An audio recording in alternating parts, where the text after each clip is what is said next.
right, welcome back, folks. If you could take your seats, please.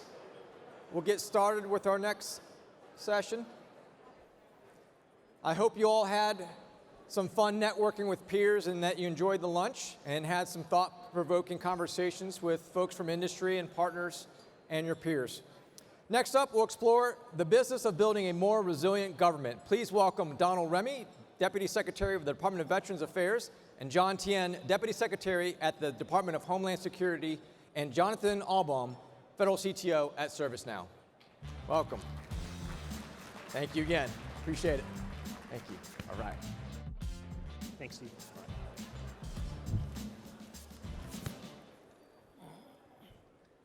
Well, welcome back, everybody. I hope you enjoyed lunch and had some great networking opportunities. Thank you all for being here at Fed Forum today. It's been a tremendous day so far. We have a great panel next, and we're going to be focusing on mission resiliency.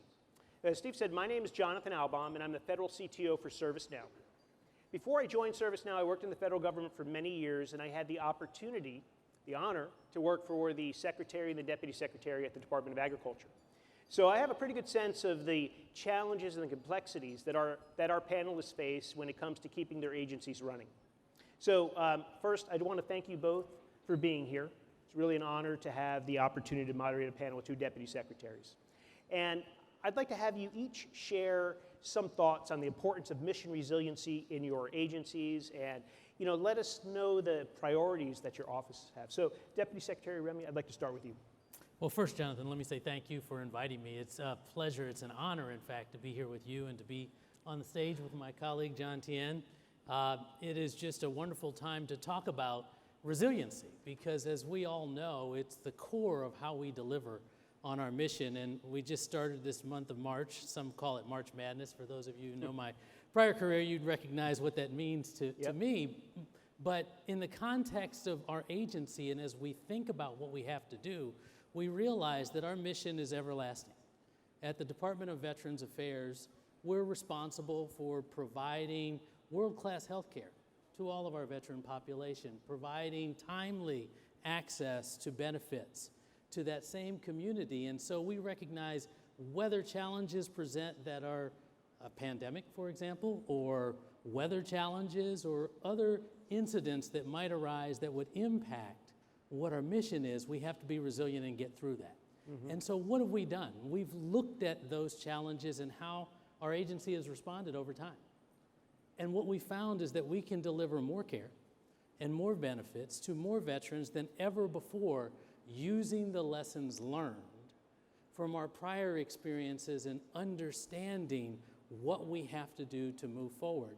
And we can talk about some of those things. I know we have a limited amount of time, but we've been able to incorporate what we've learned over the years in terms of what our veterans need, their families need, what their caregivers and survivors need, incorporate that human-centered design. And I know your folks heard about that earlier. Right. And the journey map of a veteran to be able to deliver on the mission of this agency. Yeah, it's a tremendous story that we heard this morning. Deputy Secretary Tien, how about at the Department of Homeland Security? Well, great. Thanks very much, Jonathan. And thanks to you for moderating this panel.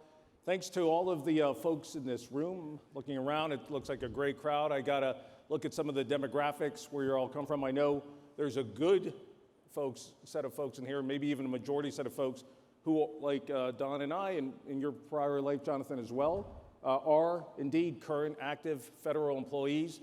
And then a lot in the private sector who are looking to help build a community of support to us in the federal government. So again, thanks to all of you who are doing what you're doing every day and for being interested in this topic about resilience, about technology, and about leveraging things like data integration. So that's great. Appreciate you coming. Thanks to Don Remy here. He won't like it, but I'm going to embarrass him here for a second. If you take a look at Don Remy's biography, it's a long life of service to the nation, in and out, the private sector and some other things. He was talking about his prior job. He didn't say it, NCAA, I will. But he was like me, an Army veteran. He was an Army captain. He served in the Department of Justice. came back, answered the call of service to raise his right hand to support and defend the Constitution of the United States of America. And why am I doing this lead up? Not so that Don gets all the hard questions, I get the easy ones, but much more so that, Don, and this is public knowledge, Don has concluded this chapter as the Deputy Secretary of Veterans Affairs, and I think we should give him a round of applause for coming back. Congratulations. So for the Department of Homeland Security, two things. Number one, and I know that the question is going to be on the books here. In fact, I think we'll talk about COVID-19. So I won't go so much into that, although I do think, and I'll talk about that in a minute, about what is, we got to be retrospective about it, but we really want to be prospective, learning about the lessons learned from that. But in terms of, broadly speaking, when we talk about resilience of Department of Homeland Security, if you think about it, and if any of you are DHSers, don't raise your hands, but if you think about our history, and if you're following the news cycle a little bit in the, in the federal community, we just celebrated our 20th anniversary about 2 weeks ago over in St. Elizabeth, over at a headquarters. You have to cross a different river to get to our headquarters. It's a great headquarters. The President came, spoke about it, and 20 years, long time, right? But we know, the Secretary Mayorkas and I both know, that there's still opportunities for transformation for the department, for maturation for the department. And so much of that comes around building a set of integrated systems, oftentimes making sure we're leveraging technology in the right way. There were two things that the Secretary asked me to do when I came in. Number one, be the Deputy Secretary. Number two, like Don and other Deputy Secretaries, truly be a statutory, fill our statutory role as the Chief Operating Officer. And so I've really, he's asked me to focus on transformation, again, where technology, data integration are a key part of it. So much so that for our 2023 priorities, the Secretary's 2023 priorities, there's 12 of them. I'm not going to go through all 12. Jonathan's good because the clock's ticking. But 6 of them are focused on what you would think about mission-specific things like counterterrorism, being prepared for climate change, things of that nature. But 6 of them are very much focused on transformation organizationally. 3 on the workforce and 3 focused on mission delivery. And within there, we make sure that resilience, preparedness, and again, integrating technology in the best way possible for the American people is a big part of it. Well, I want to build on what you just said, sir. When we think about the world post-COVID, we know that we learned a lot. We've moved to remote and hybrid work. And I'd like to hear from you, both of you actually, but we'll start with you, Deputy Secretary Tien. What are the lessons that you think we've learned as a country about how we can organize and use technology to ensure that the government services work under any condition? Yep, thanks. So number one, again, look across the audience. A good majority of you are federal employees who were in the government during the global pandemic. And really, hats off to all of you. I was not. I was in the private sector like Don was during much of, depends on when you define it, but certainly 2020 and the first part of 2021. And it took a lot of, I think, agility and flexibility to deal with that situation, both as professionals and personally.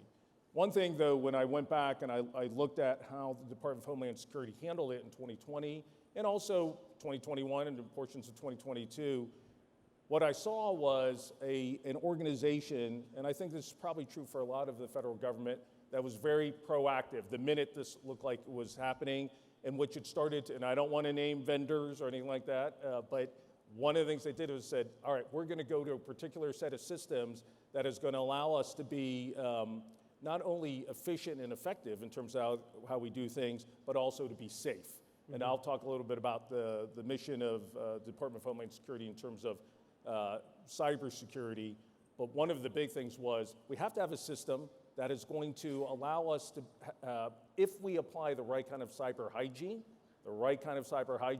that the system will actually reward that. Mm-hmm. And I think that was really important. Now, that's a retrospective look towards COVID-19. I think moving forward, the term of art that we all tend to use is really future of work, right? Now, generally, people tend to look at future of work and say, well, that's telework, right? Or it's remote work, or it's hybrid. we at the department, I think broadly across the federal government, look at future of work and say, we actually take a step back, take a breath, and say, what is the mission? How do we leverage the fact that things have changed in terms of, we'll use the telework as an example. How do we use that to best support our mission? Someone told me the other day, it's not my lane, it's much more Don's, but a doctor told me the other day, who's in federal government, pretty senior, said, you know what COVID did, glass half full view, obviously on COVID, is it accelerated telemedicine by a decade, right? It just made it so ubiquitous and user-friendly at a scaled level that people were able to integrate with it. And that's how we're trying to look at almost every single job that we have across the department is, how do we use the fact that people are more comfortable in the telework environment? How do we use the fact that we had to integrate and have operational cohesion on a level that we had never seen before? I will close with this. The Department of Homeland Security, 70% of the department could not telework because they put on a uniform, and in some cases, they wear a sidearm or a firearm, so they never could truly telework. But we did have to go from 10,000 to 70,000 in telework. That's impressive, and I think what you're describing is ensuring that you have technology systems that offer flexibility, and platforms that offer flexibility, which makes such a huge difference. Deputy Secretary Remy, what did the VA learn, and how have you applied those lessons going forward? Well, I'd like to pick up where John left off, because it is one of the clear lessons learned that we have as the Department of Veterans Affairs in terms of providing health care. And first, before I get there, thank you for the shout out, John. I appreciate you. It's always terrific to be here with you, and I appreciate you and your recognition of me in this role. We are the largest integrated healthcare system in America at the VA. And during the height of the pandemic, we had to make sure that we had a vehicle to continue to provide health care to our veteran community. And we needed to make sure we could provide that health care where they were. And what we learned, and I was as surprised about this as any, is that our veteran community appreciated the ability to receive their care through telemedicine. I would not have thought that going into this time period. And to John's point in talking to the doctor, we're able to do this in a way that we never thought we would. I think about my dad, who's a Vietnam vet. And I think, is this guy really going to participate in telemedicine, or is he going to want to be physically where his doctor is? Well, for every cohort of veteran patient, we learned that they can appreciate the value of that telemedicine. And so we can tap into their appointments where they need to be, or of course we can still have people coming into the office. Obviously, there's a significant number of medical procedures that can only occur in person. And so during the height of the pandemic, we had a significant portion of our workforce, like yours, John, that continued to come to the office, to come to the hospital, and those people worked day in and day out tirelessly to continue to take care of our veteran community in the most challenging of circumstances. And I'm so proud of the VA family, and for all the clinicians, the healthcare providers, the nurses, the physician's assistants, the nurses' assistants, everyone for continuing to work through those challenges. But we learned that we could do things differently when we have to. And so now that we're getting to this point in the pandemic, we're realizing that we can practice medicine in a hybrid environment, and we can provide those services that people have grown accustomed to during this time period where the veteran wants to receive them. And so that's a terrific part of what we learned. In overall, in our efforts at digitization and tapping into technology, we've done a lot of things, even beyond telemedicine, to make sure that everyone can have access to the services we provide. This is across the government, not just at VA. We're working, in the President's Management Agenda, which you referenced. I had the good fortune of co-chairing the President's priority number 2 around customer experience. And I know your team heard about customer experience earlier with Robin Carnahan at GSA and your colleague, Drew Brolnow, who recently left as DepSec at USDA. And we focused on how to get this one-stop shop for the American customer through USA.gov, and how you can go there and then get to any agency. You can get to DHS, you can get to VA, and you can get to the benefits that you're looking for. You're making government very accessible. Absolutely. Very simple to go one place and then be able to branch off into the different programs or agencies. We were talking about before, to the average person, the government is the government. It's very hard to distinguish between agencies or programs or levels of government. So I really love what you're describing because it's making government more accessible, which is one of those things we have to do to build trust and to create a government that people are engaged in. So I really appreciate your comments.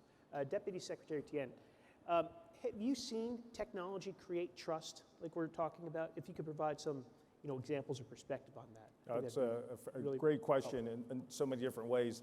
It's, you said create trust. So, the way the department secretary, my orgs, and I look at it, it's trust with who? So it's actually trust with, I think you're thinking, okay, American people, for sure, and I'll talk about that in a moment. But it's also trust with our fellow employees, with all of you who are out there in the federal workforce and if you think back to what I spoke about at the very beginning, those 12 priorities, 3 really very much focused on the workforce. It is about making sure that we're providing, and you said make it more accessible, but we're also making sure that we are bringing in technology, bringing in digitization, bringing in management, not only in terms of the software platforms, but also what I would call the infrastructure that drives the policies both outside, but also inside the Department of Homeland Security. So one of the things that we're making sure we're doing is across our components, we call them, if it's FEMA, TSA, USCIS, CBP, ICE, Secret Service, CISA, those are the organizations that we're making sure that there is a CIO council, the CDO council, especially, I think, CTO council. Those are the organizations, those are the driving forces that say, what are the right policies both outside and inside? So we want to make sure that we are providing the software and the right policies and the right guiding principles so that they can do their jobs in the best way possible. For who? For the American people, for essentially our customers. So one thing I love riding in on the coattails of Don Remy is the VA, and again, I don't think I said it before, I applauded for you as a fellow American, but I also applauded for you as a fellow veteran, and I use a lot of the services and the benefits that you provide me and our community, Don, so thank you, is the human-centered design piece that you've already spoken about here, you all have spoken about, and Don spoke about. When people think of VA, I think they do say, okay, well, it makes sense. You're serving, 20 million plus veterans. When you think of the Department of Homeland Security, you're thinking about our security mission. But if you think about TSA, FEMA, USCIS, CBP, we're touching 2, 3, 4 million Americans every single day. And we want to make sure that those folks, and we actually just created, for the first time ever, we've always had customer experience in there, but we actually created a customer experience office, hiring the right people who come from that arena and understand what human-centered design really means. I think a really good example is what our administrator, Deanne Criswell, the first woman FEMA administrator ever, is doing over there and saying, we've got to make sure that when a person is in need, when a family is in need, maybe a small business is in need as a result of, and we're seeing so much extreme weather, that FEMA is providing them support, especially through the online environment, because that's really become sort of the ubiquitous customer system of choice, and that they are not blocked as a result of technology, but in fact enabled, going back to your point earlier around accessibility. Very good. And it builds on concepts of equity, it builds on access, Absolutely. It builds on all these things we've talked about. And technology is, again, that enabler. It should not be a roadblock or an impediment. It should be an enabler. Right, that's right. So, a lot of that comes through collaboration with industry. Government and industry have to work together to create these kinds of solutions. And I think this kind of collaboration can support resiliency as well. And Deputy Secretary Remy, what is the VA doing from a perspective of working with industry to strengthen the VA and those services and enhance resiliency? Well, it takes a community to actually deliver on what I talked about earlier, what I call the greatest mission of any agency, and that's to deliver the care and veterans to the care and benefits to our veterans that they've earned. And I start when I think about the community, the business community, I start with our veteran service organizations, because when you reference resiliency, in my mind that means something that will last for the rest of time. And our veteran service organizations exist throughout the country in all kinds of communities, and it's that group of people that can help us deliver on our message, that group of people that we tap into to talk about things like the PACT Act, which is a piece of legislation that President Biden signed in last August, that is going to provide more benefits than likely we've ever seen before and more health care to our veterans. But we got to get people to know about that piece of legislation and what it might mean for them. John talked about the fact that he's a veteran and I'm a veteran. I'm just curious, how many people in here are veterans? Look at that. And how many of you know what the PACT Act is? Only about half of you. And see, so we have to be able to use the community, the business community, the VSO community, to get out that message, to let people know that if they served in certain theaters at certain periods of time and were exposed to toxins and they have a variety of different conditions, they've earned health care, they've earned benefits. And so that's one of the ways that we can tap into the business community. It's an example, I should say, of one thing we can tap into the community to get the message out so that people can get access to that health care and get access to those benefits. Also, obviously our agency engages in contracts with any number of people to help us provide that care and provide those benefits, everything from electronic health records to the ability to process benefits claims through electronic means. And so we engage with that community quite frequently to have those services at our fingertips to enhance the services that we can provide to the veteran community. Well, what I'm thinking as you're saying that is knowledge is power. And if we can get that information out to the veteran community and they have the ability to seek health care, they're going to be healthier, they're going to be more productive, they're going to have greater opportunity. And the chance to be part of that conversation, I think a lot of organizations want to take part. It's a way to contribute. Absolutely. And so I think that's a great call for organizations to help spread the word. I want to pivot a second to the concept of security and whether it's cybersecurity or Homeland Security. Deputy Secretary Tien, what is the connection in your mind between security and enhanced technology, digitization, how it ties into this big idea of resiliency? I appreciate that, Jonathan. Well, let me start by talking about and restating the mission of the Department of Homeland Security. It is, with honor and integrity, we will safeguard the American people, our homeland, and our values. And I'll say it again. With honor and integrity, we will safeguard the American people, our homeland, and our values. Now, when you think about that, you can go across all of the different big 8 components that we have. I spoke about a couple of them already, FEMA and TSA. But one of them, CISA, Cybersecurity Infrastructure Security Agencies, their main mission is around security, especially in terms of cyber defense. They are literally, if you go onto their website, their mission statement is, I'll paraphrase, is as America's cyber defense agency, we will manage, understand, and reduce the risk to our critical infrastructure in terms of cybersecurity. That's a pretty tall order, especially when I look across this room, a bunch of federal employees and a lot of private sector, where 85% of the critical infrastructure is owned and operated by the private sector. So a lot of responsibility lies there. The responsibility right now tends to fall a lot on our individuals, whether you're an employee or whether you're a consumer. And at CISA, one thing that we're really trying to get across is, obviously we want micro responsibility, but we're also trying to make sure that we move it up the chain of responsibility so that we can get a scaled effect, particularly around cyber hygiene. What are the responsibilities? And as anybody who sits in this room knows, and then especially in this industry knows, is that the cyber threat actors are moving much faster, actually, with obviously a lot of nefarious aims than the rest of us. So I think from a security perspective, I only focused on CISA in that particular regard, but I think it's an important one because it's so evolutionary and fast moving. There's another piece to this though. So when I started and I read and I talked about the mission statement, with honor and integrity, we will safeguard the American people, our homeland, and our values. People tend to focus on the safeguard piece. But think about what bookends that mission statement.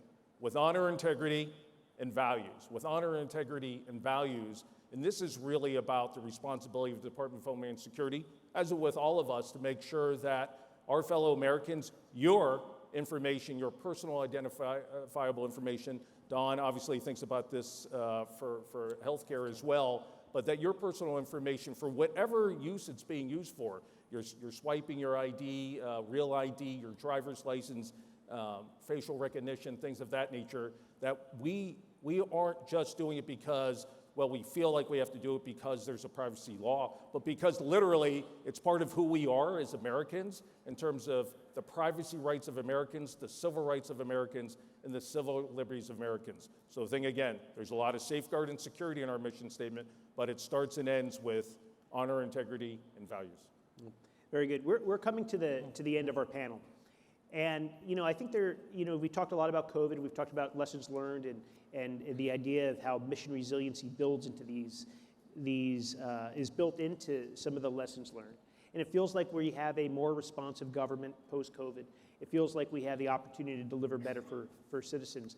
I would love for each of you to provide one additional thought or lesson learned or idea that people at this conference can take forward to back to their agencies or back to their companies. Deputy Secretary Rep. Not original at all, but teamwork makes the dream work. What we learned during the pandemic was how the team can come together to deliver in a more efficient and more effective manner on the mission of the agency. I talked about the healthcare, the providing of healthcare through telehealth before. What I didn't talk about is the reality that we're processing more claims for benefits than we ever have before. The backlog of those claims has reduced than it has been and has existed in the past. Now, the PACT Act may make some of that go up, and we'll continue to process. But we'll take all the lessons we learned by working together as a team in a stressful, challenging environment, some remote, some in person, hybrid workforce, to continue to deliver on our mission for our vets. Teamwork makes the dream work. I love it. Deputy Secretary Tien, John, bring us home. Yeah, I number one agree with everything Don said there. You have to be smart. You have to think. You have to look retrospectively and think prospectively. Because if not, that's a failure of leadership in many ways. And I know that they're doing it at the VA, and I certainly know we're doing it at the VA. I talked about the 20th anniversary at the beginning of this talk. Let me talk about another, and about the philosophy that Secretary Mayorkas and I came into the administration with, which is around transformation and building on. We know history didn't start with us, but we're really building on the shoulders of others who have done great things at DHS. We want to continue to mature the organization, and we'll leverage technology in the appropriate way for all the things I've said. But think about what Don and I are part of the Biden-Harris administration. We came in the Biden administration with the philosophy of build back better, to build back better. We just passed the second anniversary of the American Rescue Plan. This is a philosophy. It's a lot of programs. It's a lot of good programs. It's a lot of funding. It's funding across the United States of America. But ultimately, this is a philosophy that says that all of us in this room who are federal employees, and certainly Don and me and Jonathan in his prior life, is we have a moral obligation to serve the American people, and we need to find every way that we can to be, as Don said, efficient, philosophically correct in how we approach their privacy information, and incredibly effective. And that's why I think this speaking about resilience is not just about the here and now, it's about the future. What a great way to end our panel. Let's think about the future. And with that, we're going to bring this panel to a close. I want to thank you both for being here. It's tremendous to have two deputy secretaries be able to talk about a topic so relevant and timely. Thank you so much. And I'm going to turn things back over to Steve Walters. Thank you, Jonathan. Thank you.